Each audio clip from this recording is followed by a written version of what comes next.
আমরা আপনাদেরকে বলতে চাই, শহীদ রাষ্ট্রপতি জিয়াউর রহমান বাংলাদেশের স্বাধীনতার ঘোষণা করে এই বাংলাদেশটাকে স্বাধীন করেছেন।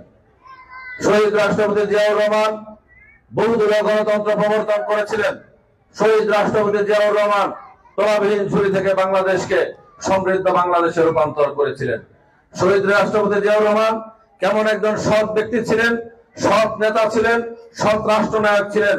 তার শাহাদাত বরণের পরে শহীদ রাষ্ট্রপতি জিয়াউর রহমানের জানাজা, এখানে আমার মুরব্বীরা যারা আছেন, যারা দেখেছেন, পৃথিবীর ইতিহাসে এত বড় জানাজা কোথাও হয়েছে কিনা আমাদের জানা নাই, ইতিহাস বলে।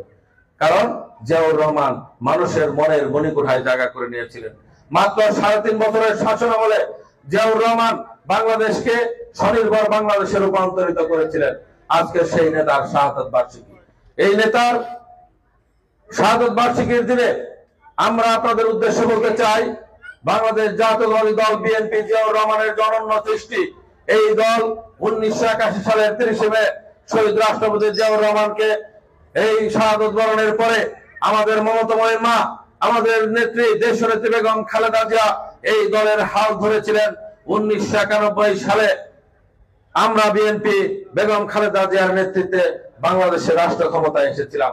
তার আগে আপনারা দেখেছেন স্বৈরাচারের শাসনের বিরুদ্ধে 9 বছর রাজপথে বেগম খালেদা জিয়ার নেতৃত্বে আন্দোলন সংগ্রাম করে বাংলাদেশের জাতীয়তাবাদী দল গণতন্ত্র পুনঃপ্রতিষ্ঠা করেছিল।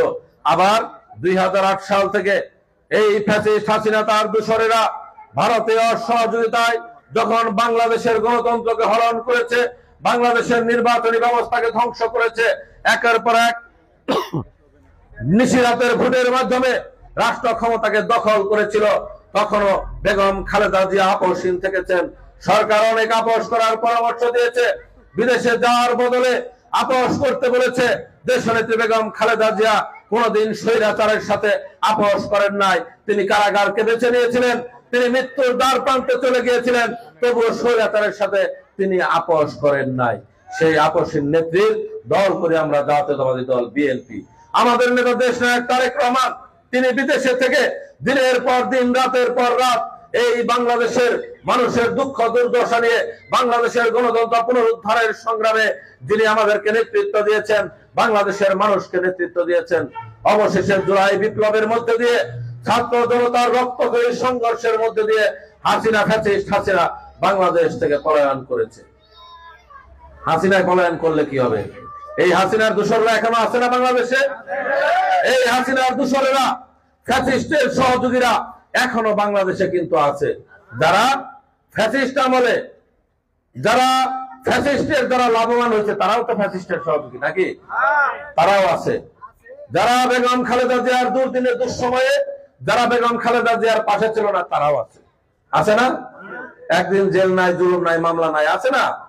আমি আপনাদের কাছে সতর্ক করে বলতে চাই, আমরা এই দল জাতীয়তাবাদী দল বিএনপি অনেক নির্যাতন নিপীড়ন সহ্য করে আমাদের শত শত নেতাকর্মী গুম হয়েছে, আমাদের হাজার হাজার নেতাকর্মী পঙ্গুত্ব বরণ করেছে, আমাদের নেত্রী কারাগারে জীবন মৃত্যুর সন্ধিক্ষণে দিন পার করেছে। আমাদের নেতা তারেক রহমান এখনো বিদেশের মাটিতে, আমাদের নেতা জিয়াউর রহমানের কনিষ্ঠ সন্তান আরাফাত রহমান কোককে নির্যাতন করতে করতে মৃত্যুর দিকে ঠেলে দেওয়া হয়েছে। আর সেই সময়ে যারা আমরা দলের নেত্রীর সাথে ছিলাম না, যারা দলের সাথে ছিল না, তারাই হচ্ছে ফ্যাসিস্টের দূষণ নাকি? কাজে আমাদের সতর্ক থাকতে হবে।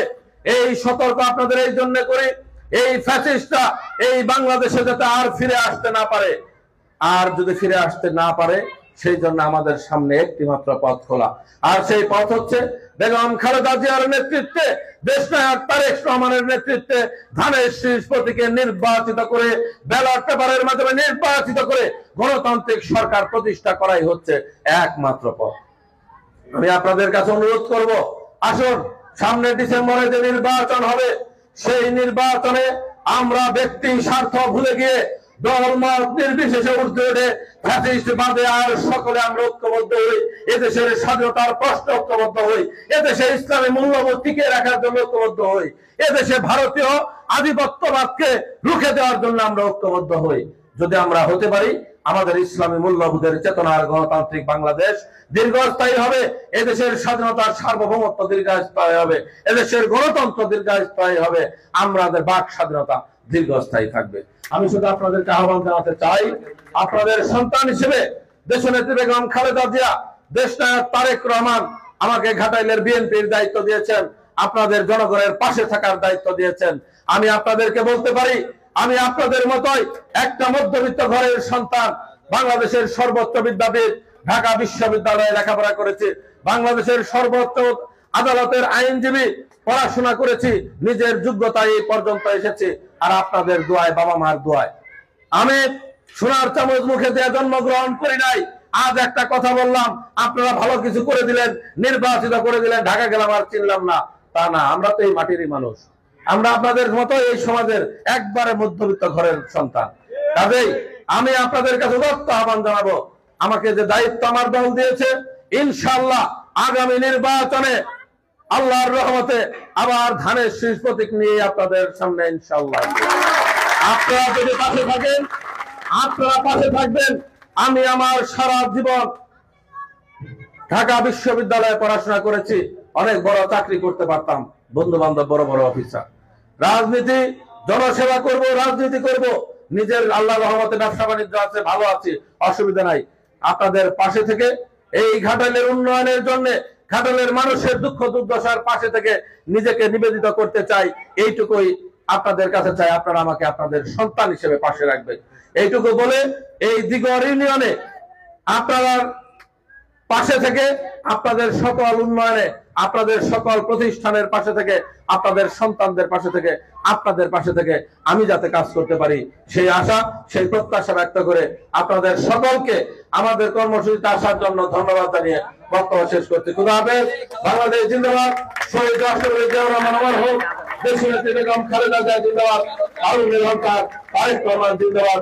দিগরবাসী জিন্দাবাদ। আসসালামু আলাইকুম ওয়া রাহমাতুল্লাহ।